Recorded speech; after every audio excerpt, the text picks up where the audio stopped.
Olá, meu querido, tudo bem? Tudo em paz? Graças ao nosso eterno Criador. Antes de eu falar qualquer coisa, peço para você se inscrever aí no meu canal, tá bom? Alberto Lírio, Evangelho Eterno, tá bom? Alberto Lírio, Evangelho Eterno, a verdade ocultada. Meu querido, deixa eu perguntar uma coisa para você.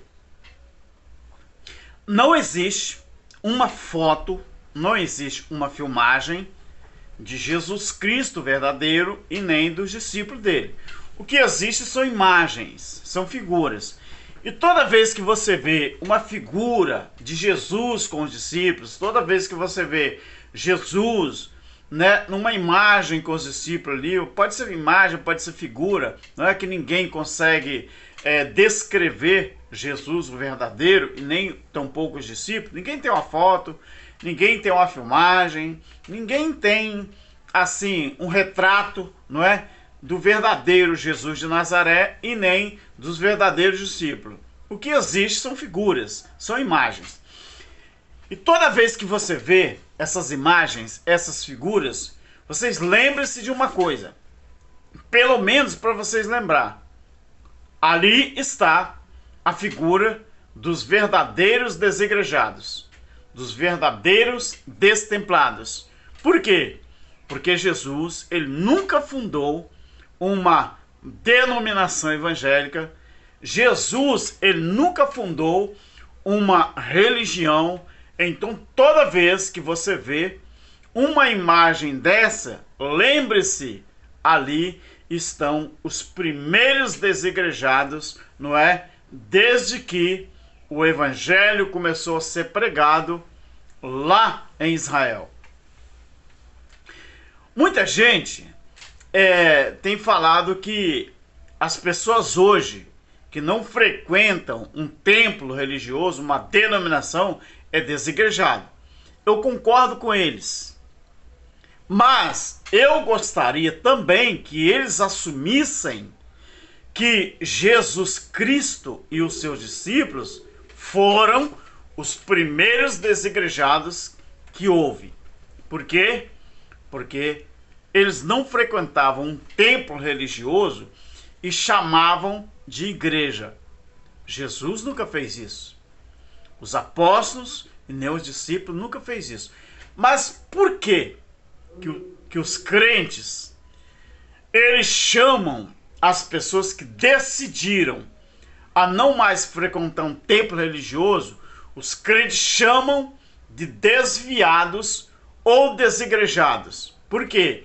Porque os crentes aprenderam, dentro das suas denominações, dentro das suas religiões, respectivas religiões, que igreja é um templo denominacional com uma placa que a identifica com o CNPJ, que a identifica como igreja. Mas, olhando para a Bíblia não diz que igreja era o corpo de Cristo que estava em formação lá no primeiro século?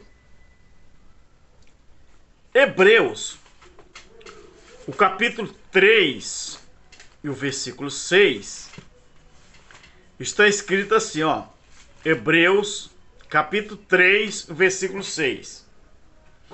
Mas Cristo, como filho sobre a sua própria casa, essa casa somos nós.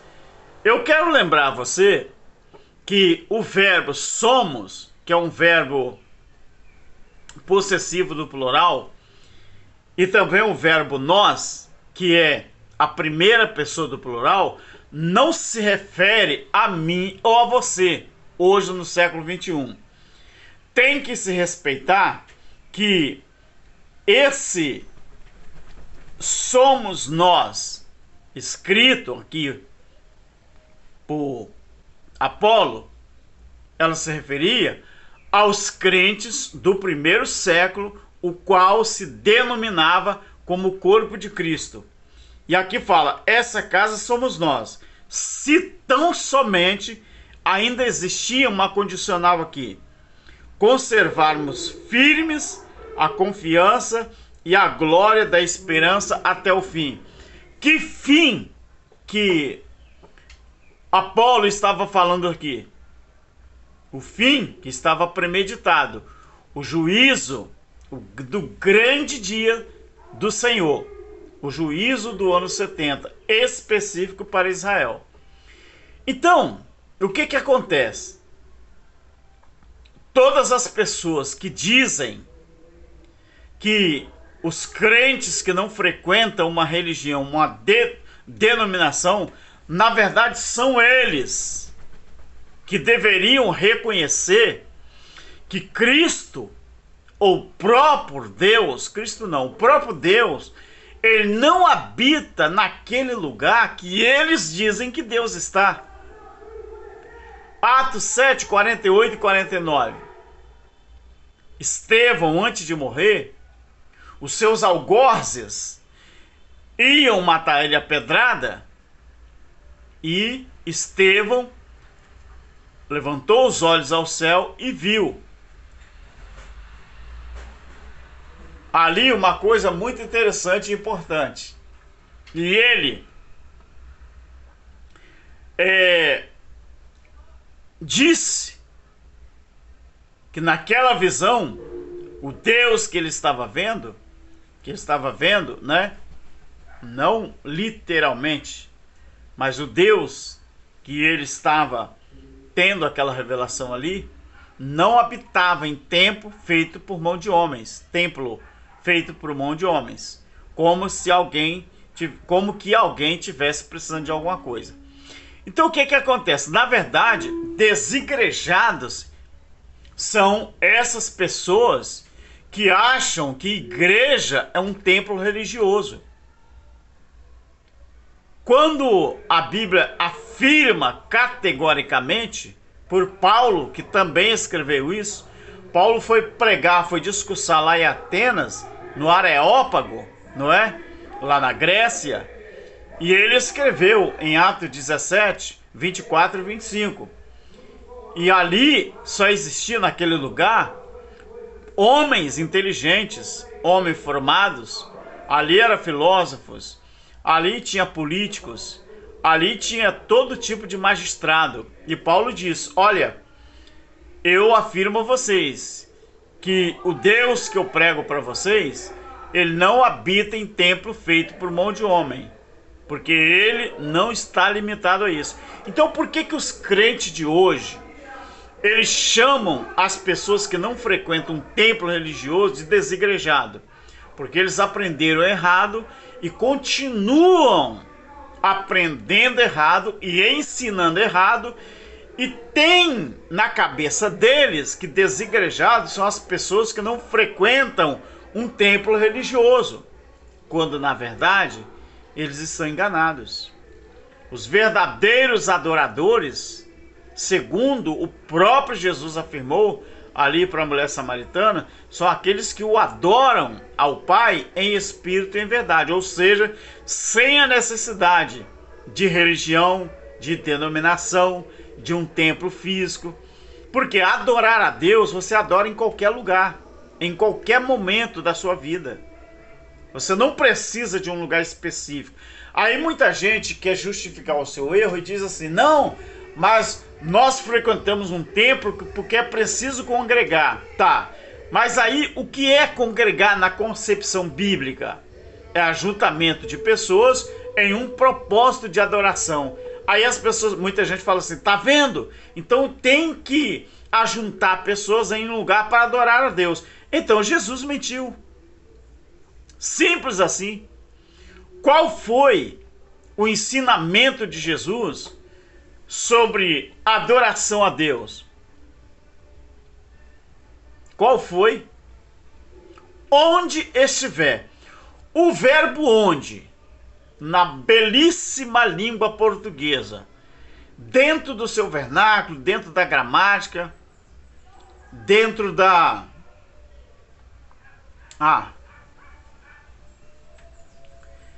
esse verbo, onde, ele é o lugar ou é condição? onde estiver dois ou três reunidos em meu nome, ali eu estou. O verbo onde, dentro da gramática, não é lugar, é condição. Então, esse verbo onde, ele não especifica um lugar.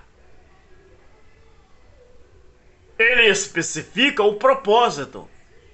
E qual era o propósito? Jesus está falando, reunidos em nome dele. E quem disse que para reunir em nome de Deus ou de Jesus, na época, né? Hoje o propósito é Deus, Criador. Quem disse que para adorar a Deus, você precisa de um lugar? Você só precisa de um propósito.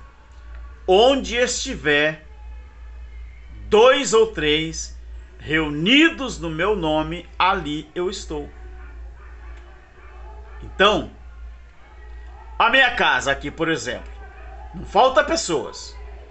Aqui vem pessoas de diversas posições eclesiásticas. Aqui vem presbítero, aqui vem pastores, aqui vem diáconos, aqui vem membros de igrejas que querem esclarecimento sobre a Bíblia e nós passamos aquilo que Deus nos dá. Só que tem pastores que falam assim, cuidado com Alberto, cuidado com Alberto, Alberto não está em nenhuma igreja. É assim que eles falam. Aí eu pergunto, Alberto não está em nenhuma igreja. Como é possível? Igreja não está na igreja. Você é a igreja de Deus? Eu não sou. Eu já passei dessa fase. Eu sou filho de Deus no Espírito, porque a igreja era a nomenclatura que foi dada a alguém que estava ouvindo as boas novas da salvação lá no primeiro século. E essas pessoas, eles frequentavam o templo em Jerusalém para oferecer sacrifícios para que os seus pecados fossem perdoados. A igreja em formação, ela recebeu esse nome porque igreja é em português, mas igreja, eclésia, que o significado é tirados para fora. Tirados de onde? Do templo em Jerusalém. E onde era esse para fora? Que para fora também era uma posição e não era um lugar. Onde era esse para fora de João 10? Fora do templo e fora do pátio do templo. Porque o pátio do templo é dos gentios. Então Jesus disse ali em João 10 que quando ele entrasse nesse lugar chamado templo, redil, ele chamava as ovelhas dele. Quem ouvisse desse ouvido, quem desse ouvido, atenção, as ovelhas dele, ele chamava para fora. E lá fora, essas ovelhas achariam pastagens. A pastagem que Jesus se referiu no primeiro século, hoje é o quê? Conhecimento e entendimento. O que você não encontra nunca dentro dos templos. Por quê? Porque o pastor que é mercenário, ele nunca vai te dar um capim verde, um alimento verde, um alimento sólido. Ele sempre vai procurar te dar um alimento em que vai fazer você, inchar e não crescer.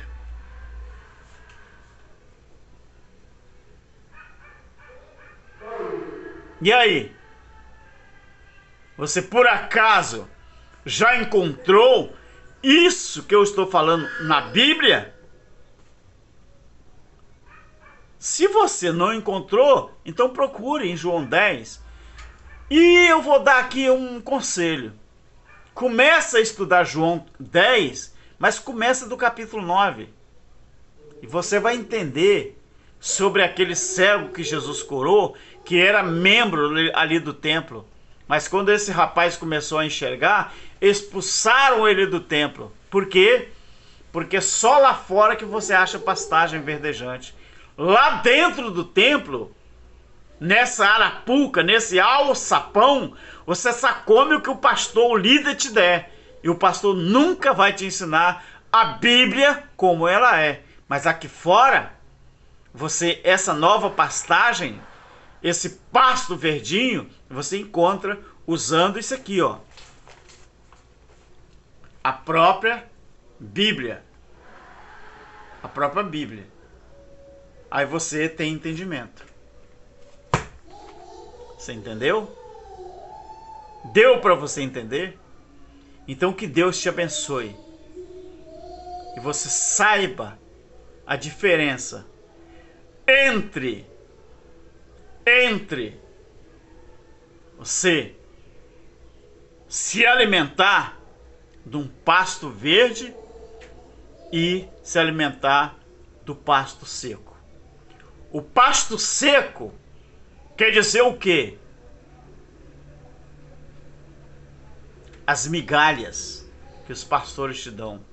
E o pasto verdejante é conhecimento e entendimento na palavra. Deus te abençoe. Meu querido, além de você se inscrever, você compartilha o trabalho nosso aí, você divulga, você deixa o seu like. Sem o like, o YouTube não joga os vídeos para frente, tá bom? Então, like é importante, compartilhar é importante, você comentar é importante, mas ó, se inscreve aí, tá? Não custa nada não, tá? Se inscreve no canal, nos ajude, tá bom? E você quer ajudar o canal financeiramente falando? Aqui não tem quantia não. Você pode me ajudar com 50 centavos, R$1, R$5, o que você desejar. Na descrição do vídeo está lá uma forma de você ajudar o canal, tá bom? Deus abençoe. Ó, pasto verdejante, capim seco, não. Tchau, Deus abençoe.